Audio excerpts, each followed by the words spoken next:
I'm going to welcome our panelists to the front because I think we're running short on time and I want to spend as little time as possible speaking, so we make space for our panelists as we welcome them all to the stage in their chairs.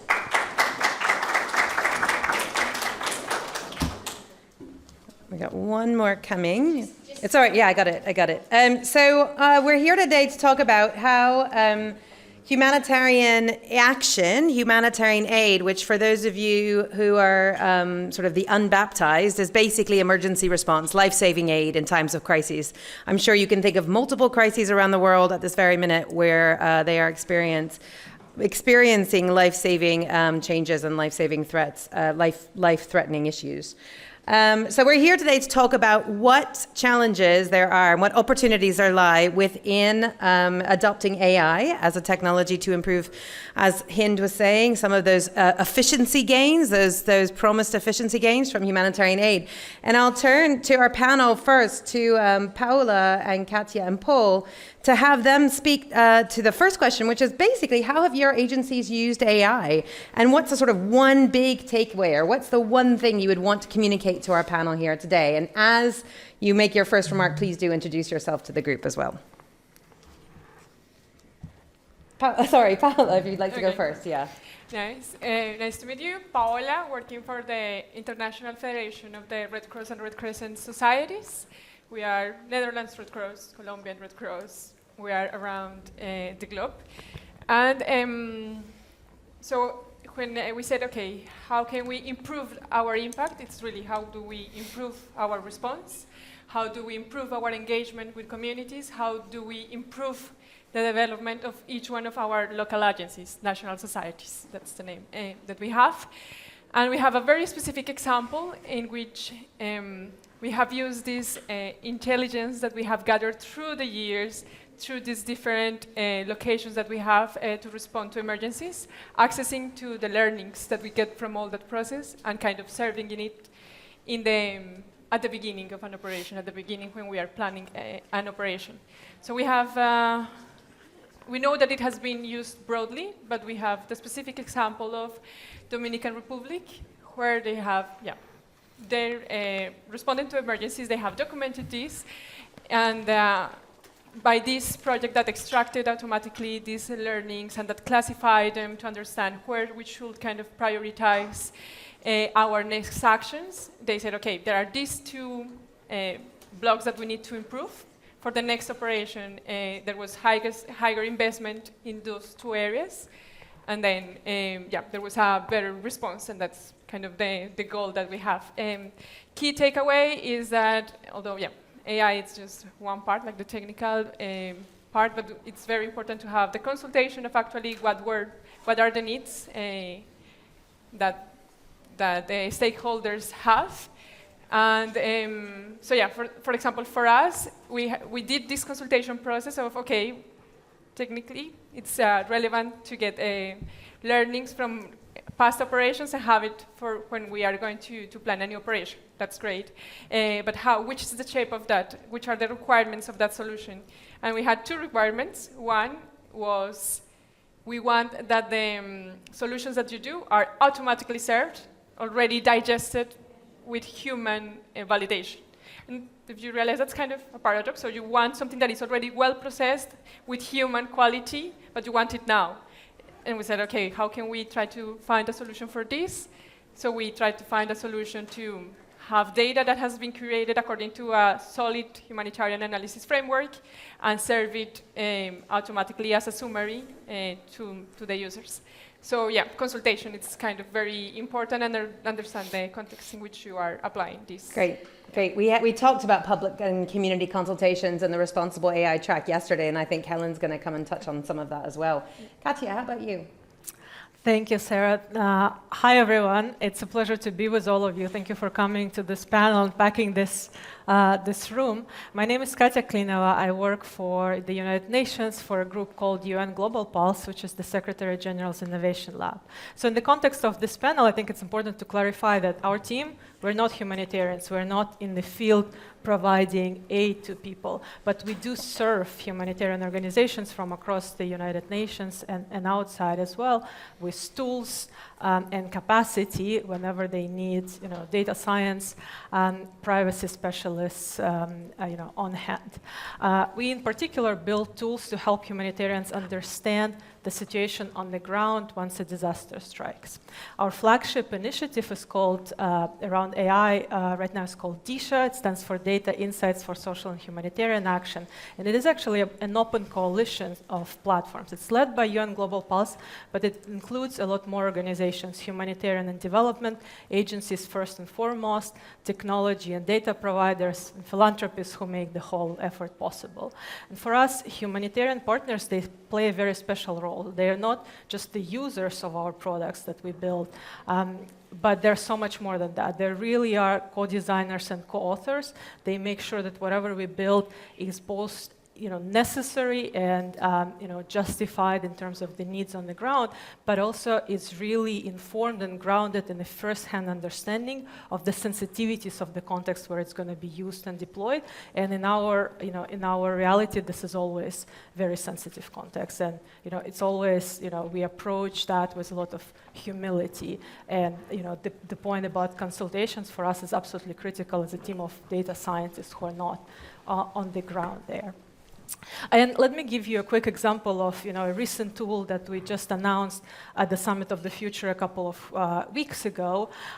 It's a tool that we built in collaboration with UN Satellite Center, Google, and the World Food Program together. And it's a tool to help human analysts analyze damaged buildings and infrastructure on satellite images. This is the kind of analysis that humanitarians need as soon as possible after an emergency strikes to understand where the biggest damage is, where people might still be alive under the rubble, and where you should send help. So every hour literally counts in terms of how quickly you're able to produce this analysis. And without machine tools there, it's humans who look at images before and after a disaster, and they go inch by inch, marking every single building that was damaged. So this is incredibly labor-intensive work, and also a great but also a complex use case for AI, because buildings and damages look differently around the world and depending on the type of a disaster. So with this tool, after testing it rigorously on 9 most recent disasters, UNOSAT came up with an estimate that it saves them. It shrinks the amount of time needed to produce the initial assessment by 6x, bringing it to under a day, which is a really meaningful contribution there. So, the takeaways, yes, AI has just a lot of potential to help make humanitarian operations more efficient and deliver aid faster, more precisely, but we also need to approach it with a lot of humility and with a lot of transparency about the limitations of these tools, and make sure that our users understand them really, really well. Great, Katya, thank you. That's really great. Paul, how about you? Yeah, so I'm Paul Uithol. I work at Humanitarian OpenStreetMap team, which is a US-based nonprofit. We mostly work on open data on the OpenStreetMap platform, which is a map, as some of you will know a lot, hopefully. It's data that's used very widely, both for commercial purposes by the likes of Apple, Microsoft, Amazon, whatever. But there's also a lot of uses, obviously, for geospatial data in humanitarian response, in both humanitarian crises, disaster response, etc. Unfortunately, we're still in a situation where map data is very good in Amsterdam, but is pretty shoddy once you get to Accra or other capitals, even in the global south, middle, low income countries. So what we do, we function mostly as a data provisioning agent, you could say, to the humanitarian sector. We provide the best quality geospatial data that we can find for use in humanitarian crisis and disaster response. This comes from a combination of sources. It often does start with satellite data, satellite scenes, Earth observation that is being digitized. Now, this used to be a very manual process, essentially drawing buildings by hand. To some extent it still is, but we're increasingly making use of AI and machine learning, specifically hinting in identifying buildings a priori and incorporating those into the wider data set we already have. This merits some degree of caution because, for example, we recently did a full survey of Gaza. The AI data says they were underestimating actual buildings by 20 to 30%, the best ones currently available. And if you look, this is both due to kind of the high density of buildings there, but also because buildings in Gaza or what we saw last year in the earthquake in Turkey and Syria, the buildings and cities, they look very differently than they do in Western Europe and North America, where most of the training data sets for these types of models are from. So one thing we're working on doing is also creating more localized versions of these AI models and algorithms, so they can actually be fed with training data by communities actually living in these places, which improves their local contextual ability and awareness, rather than these being like top-down drops from the Microsoft and Google buildings data sets. Making sure there's more kind of granular community-level input into these data sets and more ownership of these models therefore as well. The purpose being kind of the same as Katya described, especially in humanitarian response and disaster response. The first 48 hours is crucial, so you need to get the best quality data there as soon as you can. That is always a trade-off between accuracy and speed and the quality of the resulting data sets, where you might opt for first supplying a rougher data set, then improving it as time goes on to incorporating both improvements to the data, more verification of damage assessments, etc. So yeah, we provide those types of data sets to humanitarian responders. So you can think about, like, say, building footprints, building data sets, shelter, but also road networks, locations of education, health facilities, access to water and food, etc., which is then provided as kind of data sets via platforms like the Humanitarian Data Exchange run by OCHA, and in other ways. One area that we're starting to look into is also kind of more ready-to-go analysis, so predictive road analytics, like what's going to be flooded and affected by certain events, how bad it's going to be, what areas can you still access, what can you not. Another big chunk of the work is also incorporating local information to this data, because satellite data will only get you so far.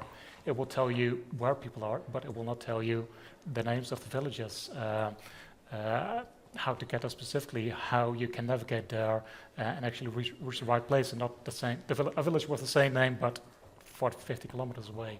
So incorporate that aspect of just local human knowledge into the resulting data sets.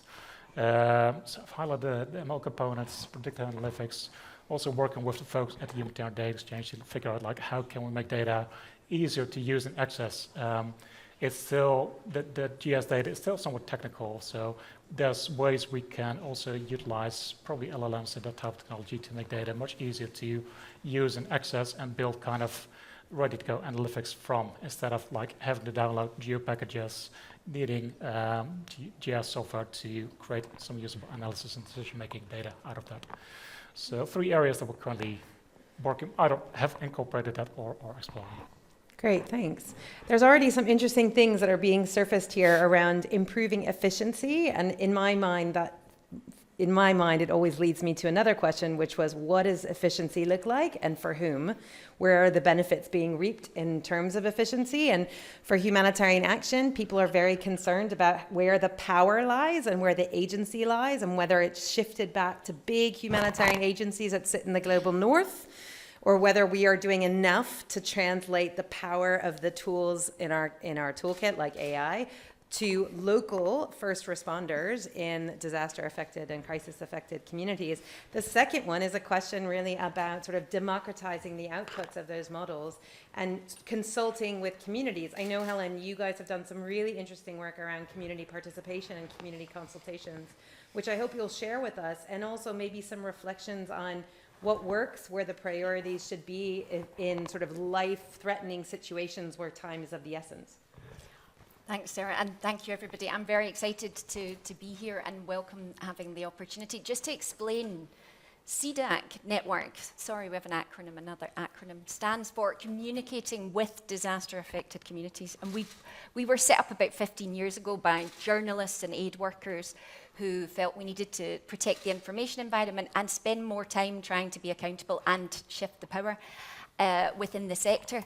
Now, over the last 15 years or so, there have been big strides within the sector to try to share power more equitably and to have more voice and agency of affected communities influencing decision-making. But we are far from successful in this, and we don't like to admit it, but we don't always do community engagement well. And we're all in this network, several of whom I shared the stage with, signed up to try to do better to shift the power.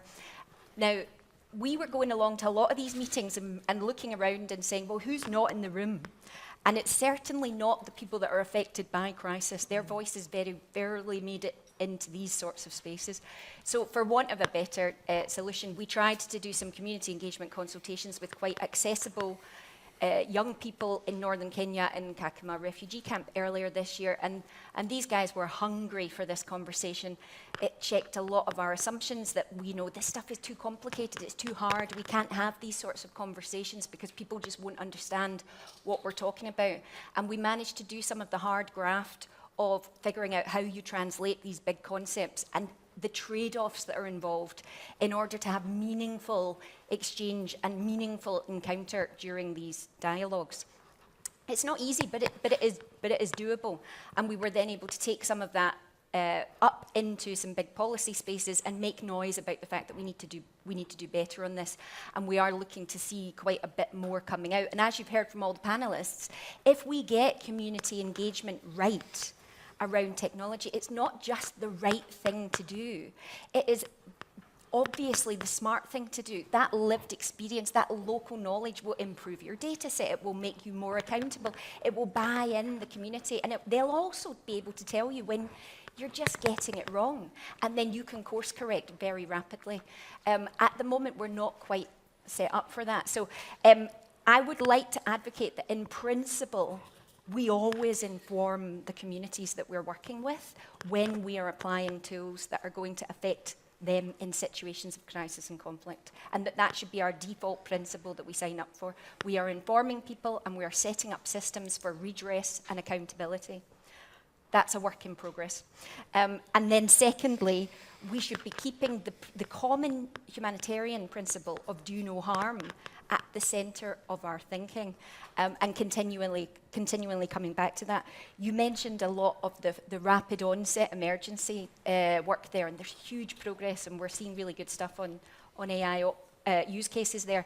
But most of the big humanitarian situations are protracted, and most of that top 10, it's not a top 10 that anybody wants to be in, but they tend to stay in that top 10 for a long time, and we're operating often for decades in the same places. And we need to sustain trust in humanitarian action in these places because, frankly, operations on the ground rely on sustaining that trust. We need to cross front lines. We need to have communities welcoming us in. As we heard from the previous speaker, we're operating in an environment of information disorder, and we're often the casualties of disinformation attacks in these environments. We need to do really hard work deliberately and collectively on community engagement around the take-up of tech before we lose the communities. I'm glad you brought up the issue of trust, because what's interesting, as someone who lives in the global south but works a bit in the global north with also a humanitarian hat on, tracking the conversations that happen in Europe and the UK, the increasing movement or the support behind the right to be forgotten and the growing skepticism, at least in the UK, for using AI to deliver public and social services, that's an increasing trend. And yet in the humanitarian side, which is essentially the same overarching goal in a different context about enabling the delivery of public and social services for crisis-affected populations, there isn't the same kind of foot on the brake or foot on the gas happening, and nor an acknowledgement of the right to be forgotten and opting out of data collection systems for some of the world's most vulnerable populations. In the interest of time, I think it's far more interesting to turn to the group sat here for your questions, because I always find the question and answer period is the one that gets shortened rather than the sort of formal Q&A, and I'm sure you've got burning questions for our expert panelists. So I'll open the floor to questions. Yeah, hi. I'm a journalist working for Swedish television, so the Swedish BBC. I'm kind of an open question, and maybe directed to you, Paula, because I'm interested in the field work mainly. But what are your thoughts on information and news media with the added layer of AI and what you're seeing in your uses? Because I'm guessing that news reporting affects your mission to help people, either good or bad. So just basically your thoughts around that subject and with the added layer of AI. Can we take one more question? I'm going to have that question directed at Helen and Paul, given all the memberships of your CDAC network. Maybe we'll take 3 questions, because there's 2 in the front here.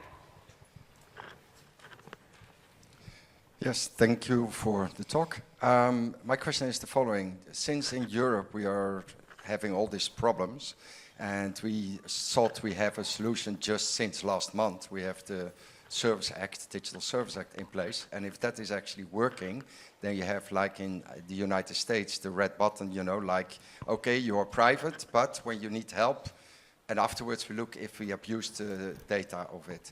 Would that be the future for the world? Question mark. Okay, and then one more here. There's one more, right? Did you have your hand up here? Yes. Hi, thank you very much. I'm from the city of Amsterdam, and I'm a policy advisor in algorithms and at this moment digital twin. And my question was actually to Katya about how is AI centered in the digital twin processes at this moment, because we do have in actually not only humanitarian but also for cities a lot of digital twins and AI, and I'm very well, I'm working on this moment for the digital twin for the city of Amsterdam, so I'm just which AI solutions do you, or frameworks or policies are there for the digital twin? So what is a digital twin? Just It's actually a simulation of a city, or Right. it could be a simulation of a manufacturing, but it's the exact copy of. And sorry, the question is how do you use AI for the simulation? Exactly, for the digital twin, and are there any policies about it? So just to summarize quickly, there's a question around sort of information integrity, information ecosystem, and some of the detail there. There's a question around the red button and the regulation, and maybe how that affects the humanitarian system writ large. So that includes international organizations, for lawyers in the room, who have a very specific set of legal requirements versus civil society and government. And then a question around digital twins. And I'll start with Helen and invite you one by one to comment on any of those or all. I'll start with the journalist one, because we have a number of, like, BBC Media Action, Deutsche Welle, Academy, IMS, are all part of the CDAC network. And we have global communities of practice where peers are sharing experiences from the field on these disinformation dynamics and what is that doing to journalistic practice and from a humanitarian perspective more broadly. The answer is it's not looking good, quite frankly, and people are desperate for tools and tips and tricks, but this is increasingly actually becoming a security threat to humanitarian operations. I mean, journalists and media rooms have been well aware of this for longer, and in actual fact, within the CDAC network, a lot of the analytical tools that people like Internews have produced around how you analyze an information ecosystem in the middle of a conflict zone are now increasingly being adopted by, you know, UNICEF or others who do run their own sort of social media tracking, right, to find out what people are saying about UNICEF online. But now they're trying to widen the scope. On the law, Sarah hinted at it, the humanitarian sector, ironically, is one of the least regulated in the world. And perhaps this is like an optimistic approach, but I'm kind of keen that the AI moment might allow more legal and regulatory scrutiny to come in to generate more accountability. But I'm not a lawyer, I'm not sure if it's going in the right direction. And on digital twins, I think the most interesting thing I read recently was around the use of digital twins in the peace and sort of political negotiation space. There was a piece on sort of very basic digital twin to imagine some scenarios in Gaza and the Middle East for people to try to understand, like, what kind of language would bring people closer together rather than polarize. I'm not sure if that answers your question, but it's the one that came to mind.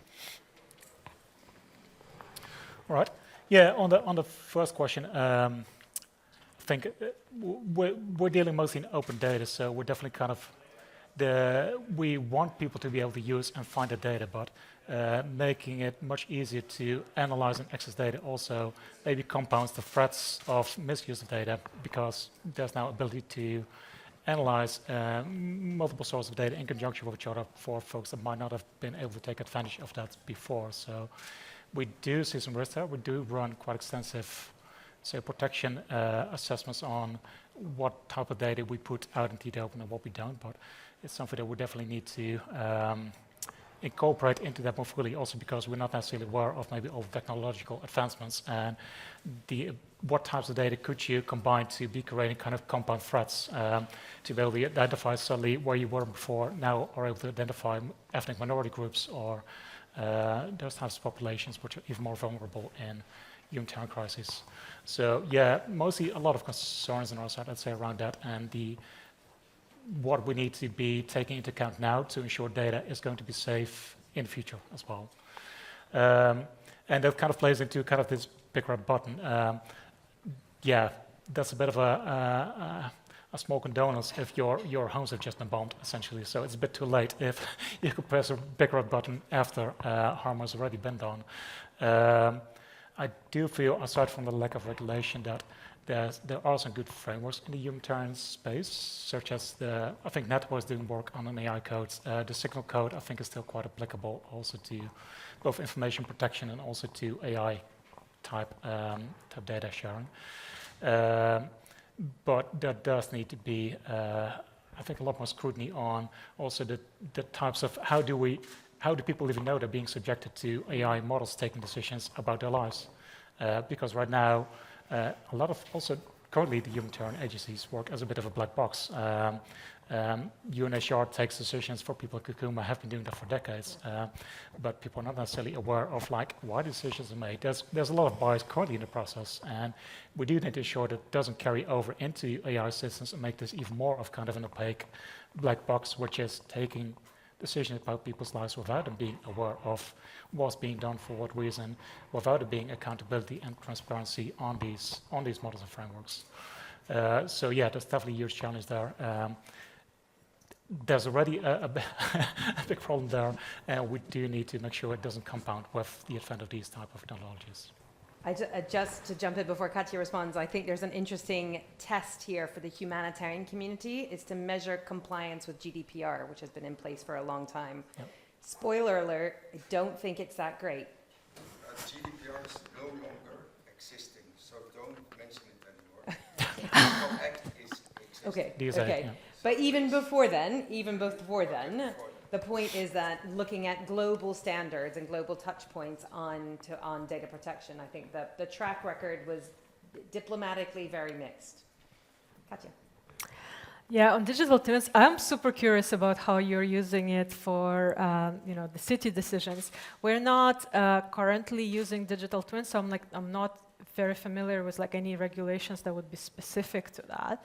Having said that, it's like what rules should apply or would apply like really depends on kind of how you're using it and for what, because there are so many digital twins these days, right? Like, and if it's a PhD researcher for experimentation, that is probably like a very low risk case. If it's used to make some decisions that are going to affect people's life, allocate benefits, decide the future of transportation system in the city, etc., that is a much more loaded decision, and a lot of rules that were designed way before AI would apply here, right? Like, because we always kind of think about AI regulation as like, well, this is something we're designing from scratch, but actually no, AI is deployed in the real world where a lot of existing laws are already being used and continue to apply. So yeah, I would love to chat with you after this to learn more about what you're doing. Paola, did you want to add anything? Yeah, I think I will focus in your question, but actually tackle it from several angles. Because I understood it. The first part on information integrity, how do we know if there is maybe so much new information created that can affect how we are kind of responding and how communities are understanding it. And from that, I know CA have their mechanisms to kind of gather these insights, process them, and actually act upon that. And I know AI can also, has been also used in help on that. AI is just a building block. It's really just one small thing out of the whole process for that to actually make sense and make a change. But yeah, that's one way. So we are using AI within the whole process to be able to collect that information from people to understand what are the things that are, what is the misinformation, how we can adapt and respond better, make awareness campaigns to improve, to clarify things. So that's one layer.